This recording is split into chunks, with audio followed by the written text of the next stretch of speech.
Well, hello Leo, and welcome to your horoscope. So, here we go. This is a time for renewal. So you got this full moon is like romantic. It's in your partnership house. It goes in your house of sex, death, other people's property, transformation. And sometimes, we can get a little ego blow because we find what's maybe less than satisfying to us, but it's sort of a transition we have to make. And some things, one of the best descriptions I've heard of it is when Vedic astrologer Jeffrey Armstrong says about any 8th house transition is about undeserved rewards. Which means we get things, that's why they say inheritance. We don't necessarily deserve the good works our parents did. I mean, I sure now with the entitlement generation, they're like, I deserve everything. No. Oh boy. Yeah. Well, I mean, attitude is a lot about it, but it's also reality check. What kind of world do we live in now? What state's the planet in? How are we dealing with these resources?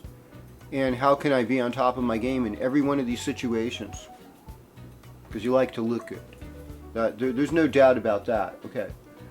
So, I mean, you still have Jupiter in the first house. Now, this is your last week or two of Jupiter in the first house. I mean, you got about a week and a half left, and then Jupiter's going to go in good old Gemini. And it's going to be a game changer. In Vedic astrology is already in Leo. From Cancer. So, we're in this place where you got to be thankful for your blessings and just count them. Now, having Venus retrograde in your first house it could be like a romantic problem that came back to bite you in the rear. And I think, in these times that happens a lot to people. Vengeful ex-lovers, a lot of women experience that. Guys too. I mean, it happens on all genders. The crazies.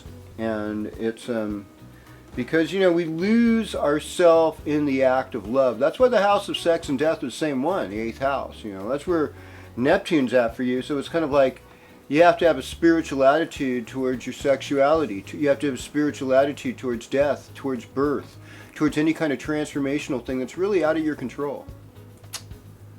But you're excited. You're excited to explore new lands, and it's a pretty good week.